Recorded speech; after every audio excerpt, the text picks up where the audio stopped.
Now, changing the conversation, many developing countries, Nigeria inclusive, are increasingly embracing outsourcing as a strategic tool to drive economic growth and stimulate job creation. Outsourcing is described as a business practice in which services or job functions are farmed out to a third party. With a figure of about 1.8 million youth entering the labor market of Nigeria every year, according to the National Bureau of Statistics, it is believed that outsourcing of jobs hold immense potential as an effective antidote to the nagging and increasing problem of unemployment, especially amongst the youth in Nigeria. Well, joining us now to discuss the role of outsourcing job and job creation, as well as economic growth in Nigeria, is Dr. Obiora Madu. He's the President, Association of Outsourcing Professionals of Nigeria. Dr. Madu, thank you so much for joining us this morning. A pleasure. The concept of outsourcing is not new, and it's a global phenomenon. In fact, the global outsourcing industry is set to generate about $500 billion annually. My first question to you would be, what is Nigeria's market share in all of that? What do we contribute to that $500 billion annually? Well, to be very honest, we're not on the outsourcing map yet. We're not on the outsourcing map yet. Even in Africa, South Africa, Egypt, Ghana, even Kenya are all ahead of us. Because somehow we have not seen the benefit. We are struggling to create jobs. During the time of Aganga Williams as Minister of Finance, there was a research. Which three industries can give us the greatest number of jobs within the shortest possible time? Outsourcing was one, construction, and entertainment. We had 2 meetings. After that, nothing happened again, as usual. So we're far behind. We're really far behind. The potentials are heavy. We have every potential to lead. We are +1 GMT in terms of timing. A huge population, about 60% of which are youths. English speaking. Big asset. It's easier to make a Nigerian speak like an American than to make an Indian. So many other factors that has given us the opportunity. But I want to come in there, and it's very apt you said that. It's easier to make a Nigerian speak like an American rather than an Indian. But you get a lot of the outsourcing job, millions of them going to India. Take, for instance, there's a time I was abroad, and I called the customer service of a certain company. Guess what? It was a call channel all the way to Kerala in India. And it was from there they were answering me. So India gets millions of these outsourcing jobs. I tell you why is it difficult for us to get here? It looks like it all started from there. They were ready. They were ready at the beginning of this outsourcing. As I speak to you, if you go to Bangalore, which is regarded as the Silicon Valley outsourcing village, there are about 3.5 million young people working in 3 shifts, 24 hours a day. About 1.5 of that are working on the local domestic outsourcing, while the other 2 million are working on offshore outsourcing. So at the time that they were ready, if you run a software company at that time, you either go into India or you are planning to close down. Because some of the jobs in question, an Indian will do for $15,000, but an American will not agree to do for $50,000. So it is about being prepared. Are we prepared for the coming of outsourcing in the... But a lot of people will now make the case of a skills gap vis-a-vis university education. Recently, there's been this back and forth between Nigeria and America about America not allowing some people coming through immigration status because they are not educated, they are wasted immigrants. But when you check, 59% of Nigerian men have university degrees. But at the same time, the question is, do they have skills that are relevant for modern workplace? It's not the university degrees, but do they have the skills? It is very easy. The thing is that I was involved in the outsourcing actually when it was coming into Nigeria. And the skill issue was the challenge. Because no serious outsourcing company will want to come to send jobs to your country if the skills are not there. One key skill in outsourcing is soft skills. We are in huge deficit of soft skills in this country. I mean, someone, I don't know whether it was a joke, whether it was a reality, that he was in a hotel in Abuja and then called the reception and someone picked up the phone and said, yes, what is your problem? Oh, my God. So the soft skill, in India, there's a lot that they do. In 2010, I did a World Bank project. It was in soft skills. It was actually an Indian consultant who was appointed to do a baseline study on soft skills, after which they now sent those guys to us and other institutes to train. And then a guy said in the class, sorry, sir, why don't they teach us this in the university? I said, ask NUC. What are we talking about? Communication, time management, team skills. Team bonding, team building. Human relations. Human relations. These are basically the things that outsourcing requires.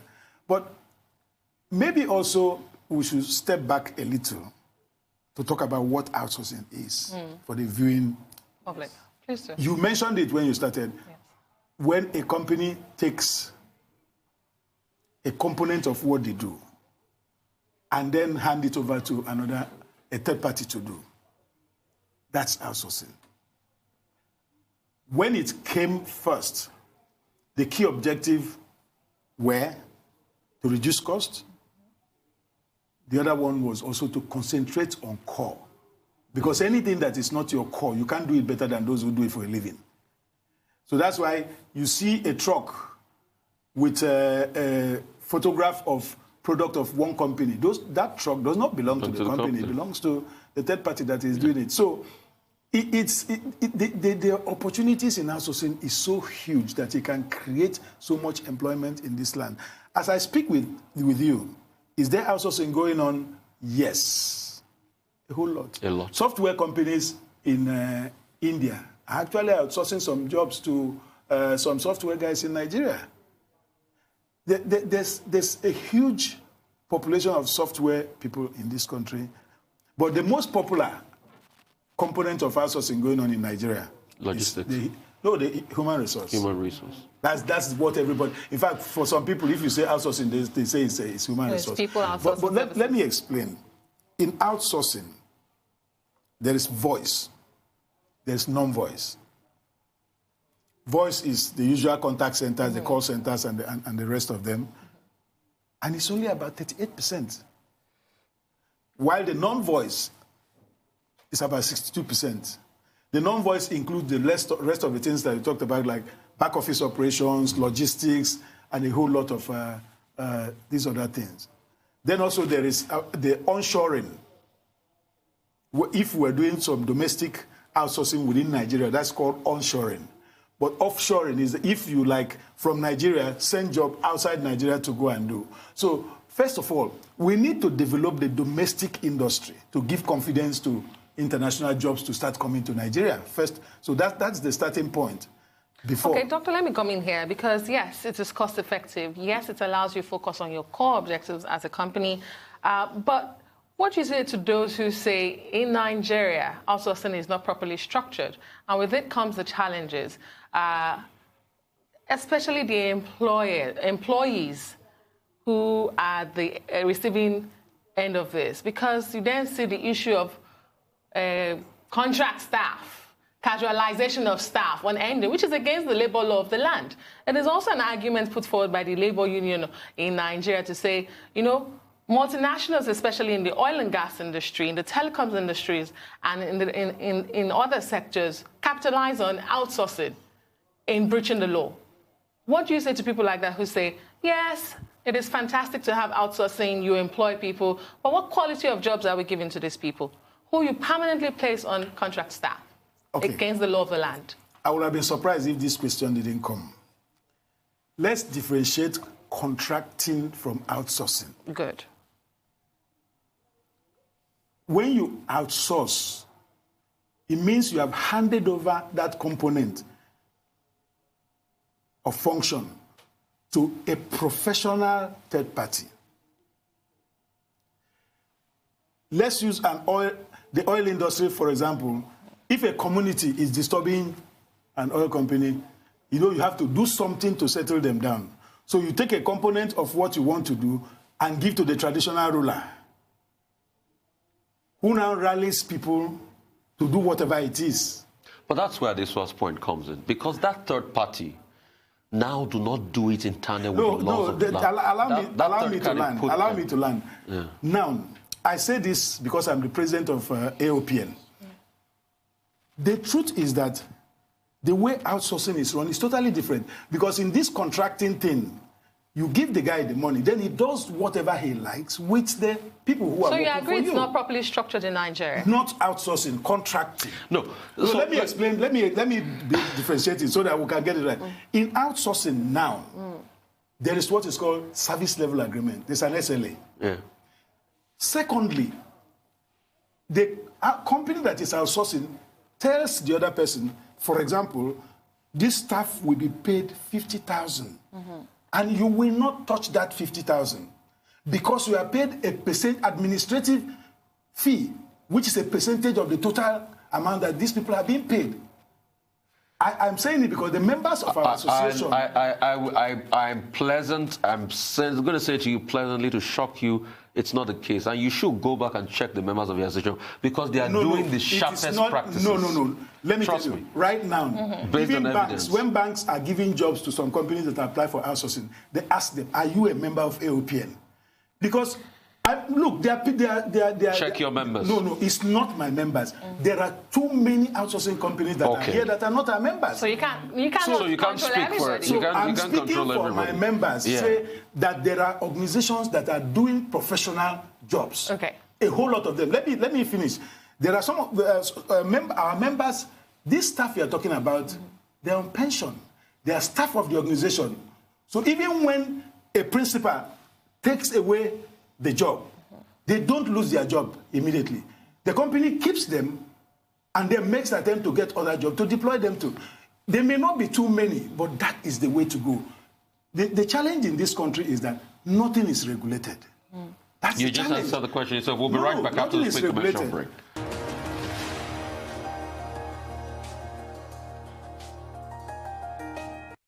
Welcome back to the Morning Show here on Arise News. Dr. Obiora Madu, President Association of Outsourcing Professionals of Nigeria, is here with us in the studios. Thank you so much for staying with us. Before that break, you were responding to my question. I don't know if Shaitan wants to jump in here. Yes, definitely. Just to add to that, because you were making a point about... Rufat made a point about the fact that there are some of these companies who fly under the radar and will make these bad decisions. However, you have come out to say, no, not under our association. Yes. So now, what are you doing to push that into the National Assembly and make it a law, an actual policy? Okay. Yes. The agency of government that is housing the outsourcing policy is NIDA, Nigerian IT Development Agency. We're working very closely with NIDA. Currently, what is going on is first a review of the policy to bring it up to date. This policy was done in 2007. Outdated. Now, after updating, then the next step is putting a bill to the National Assembly. Because that's the only... Let me tell you, we are losing so much.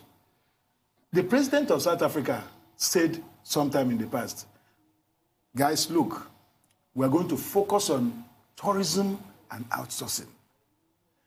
When someone speaks at that level, the economy will adjust its position.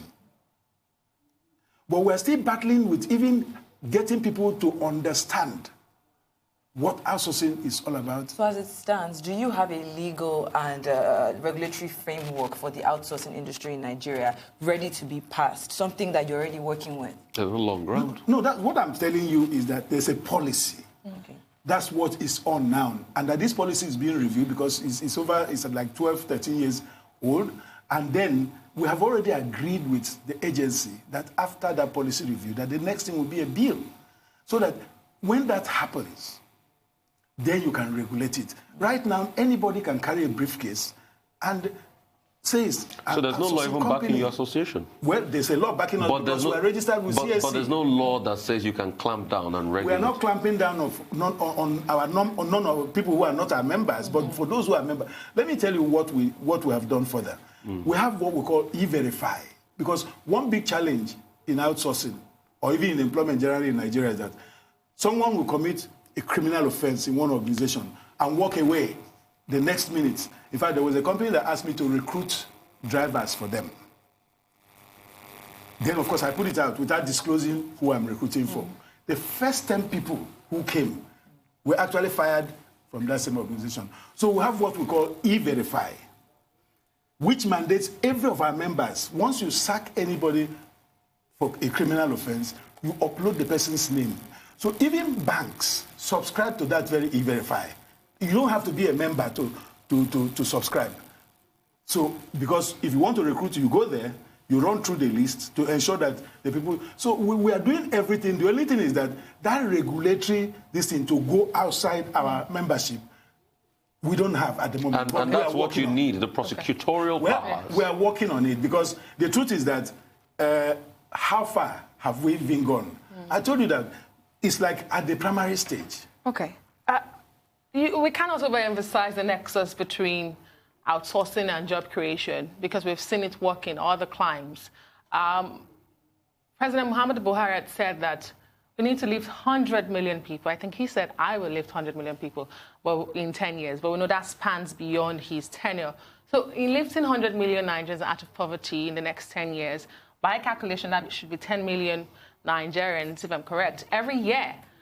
Does outsourcing in Nigeria have the potential to lift 10 million people out of poverty by creating jobs for them this year? And just to add to that, at a current job creation rate of 600,000, 400,000 to 600,000 jobs. And don't forget, the last time we got any unemployment figures was in 2018 by the Bureau of Statistics. So current 600,000. So does it have that potential? And you had also mentioned where we are seeing the concentration right now in outsourcing, which is the people's outsourcing services. But there are others. There are goods. There are processes. So if it does have the potential to lift 10 million people out this year, where would that concentration be? Would it still be on the people outsourcing, or we can do beyond that and do services? Thank you very much. Services is actually the backbone of this economy. Check the GDP. It's 57%. Services is 57%. Yes. Out of this 57%, only about 10% is being exported. Because services export is actually outsourcing too. Yes. Now, do we have the potential? The answer is yes. 10 million. But do we have the infrastructure? Maybe not 10 million. Okay. That probably sounds very ambitious. But the point is that, yes, outsourcing has the capacity to create a lot. Let me give you an example. Wipro, the biggest outsourcing company in the world, check it, China, India, they called me and they said, you know, India, BPO is beginning to go down because they are eyeing the upper echelon of the value chain where there's more money. Yeah. So quality of job is beginning to drop, and American companies are actually withdrawing their call centers from India as we speak. But they want to go to elsewhere. So the guy asked me, the next destination for outsourcing is obviously Africa. And the name of Nigeria keeps coming up for obvious reasons. The population and the rest of the advantages. English speaking. So he said, can you convince me why I should come to Nigeria? It was a tough task. What was your response? It was a tough task. So I like to hear it. So everything I told you earlier, we have +1 GMT, we have this, we have that, we have that. Then they came with the issue of power. You have generators. The sticky power you know, issue. I said, well, we're looking forward maybe in 12 months' time that something will happen in that direction. But that's not the problem, because you can look, the biggest BPO in this country now is an Indian company, ISON. Yeah. They do call centers for Airtel, MTN, all over Africa. Yes. They are in Ibadan, they are in Ilori and the rest of them. So I told them, I said, the worst that will happen is that you provide your power. And the rest of them. So we spoke for like 45 minutes. So they asked me... You tell them multiple taxation too? Fine. Well, am I selling Nigeria or killing Nigeria? No, I said sell Nigeria. So the point is this. Yes. We have improved in terms of telecoms infrastructure, which is one of the backbone of outsourcing. Actually, we have improved there. The skills we do not have. Wipro wanted to go to China. They didn't see enough of the certified people they needed. They waited for 2 years, created programs in China, got enough people certified, and moved in there. So that the skill is part of what attracts. But the good news is that as we speak, there are so many freelance Nigerians who are doing so many jobs online for companies outside Nigeria. There's a company called Global Outsourcing. They're in Abuja. They have about 1,000 staff, about 100 doctors, 100 lawyers. All of them are working with foreign companies. I like to hear companies about Nigeria. But in all fairness, you're quite very correct, because, you see, even in India they're going to, I'm not sure that they have it all smooth. You still have it very smooth in this country. You still have a workforce that is ready, that is willing to work. So, in all fairness, it's a good story. It's to train people. It's to train people, and you're correct. Because I'm going to come there. You have mentioned skills twice. And I remember listening to the Lagos State Deputy Governor, Dr. Hamzat, recently in the course of a week. And he talked about a construction firm coming to Lagos and wanting to outsource welding to other nationals outside of Nigeria. And the Lagos State government had to stamp their feet on the ground to say, no, you have to use our people. We won't train them. How do we quickly close that gap of skills in 20 seconds? What of the biggest challenge of this country is the debt of vocational education. So we should go back to vocational education. There's no two ways Even about it. despite your degree, all these things we're talking about, soft skills and the rest of, those are not things that you go to study in the university, really. Yes. Call centers jobs are not for graduates, but in Nigeria you have people with master's degree. Call center jobs are from school leavers, secondary school leavers. That's a good place to leave it. Thank you so much, Dr. Obiora. It's always interesting to have you on the show. Thank you very much. That brings us to the end of the show this morning. Thank you so much for watching. I am Adesua Omoron. Rufai Oseni. And I'm Shaitan Atigari. Thank you so much for watching. You can follow us on all our social media handles showing now on the screen, with live streaming on arise.tv.